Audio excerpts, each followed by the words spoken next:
Okay, so you've probably heard the whole humans only use 10% of their brain thing, right? Morgan Freeman said it in a movie, so it must be true, except it's completely false. And once you find out what's actually going on in there, it's honestly way weirder than the myth. Here's the real deal. Brain scans show you're using basically all of your brain, not just all at once, like a light switch. It's more like a house where every room has electricity, but you're not running every appliance at 3 a.m. Your brain lights up different rooms depending on what you're doing, talking, walking, doom scrolling Instagram at 1 a.m., regretting your life choices. We've all been there, don't worry. So, if we're already using 100% of it, why does it feel like some people are operating on a whole different level? Why do some people just get it faster, remember more, and stay calmer under pressure? That's the actual mystery here. Turns out it's not about using more of your brain. It's about how efficiently the parts you already have talk to each other. Neuroscientists call these connections synaptic pathways, basically tiny bridges between brain cells.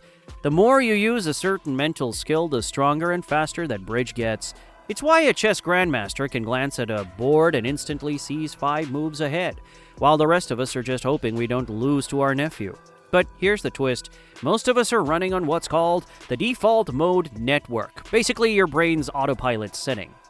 It's the zone you're in when you're not really thinking hard about anything, which, let's be honest, is most of us these days. Now, here's where it gets pretty wild. There are real, documented cases of people who suffer a brain injury and suddenly develop insane new abilities.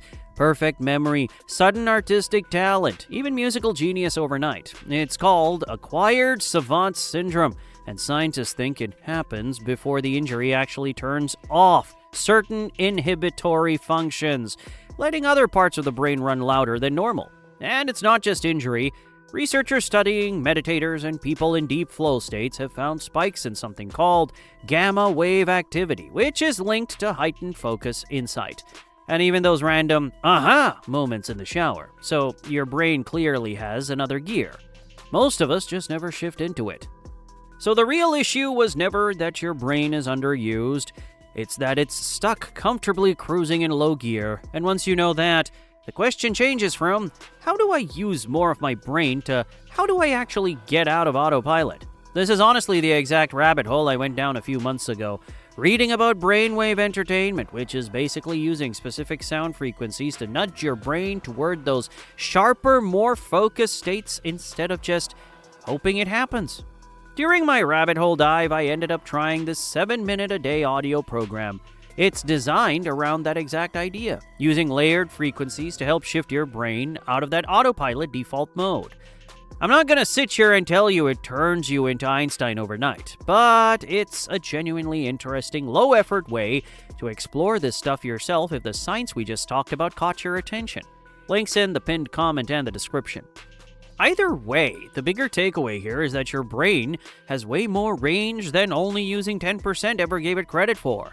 The question isn't whether that extra gear exists, it's whether you ever actually shift into it. So drop a comment.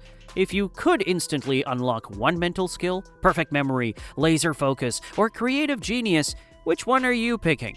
I'll read through and reply to as many as I can. And remember to hit that like and subscribe button. Thanks, and I'll see you in the next one.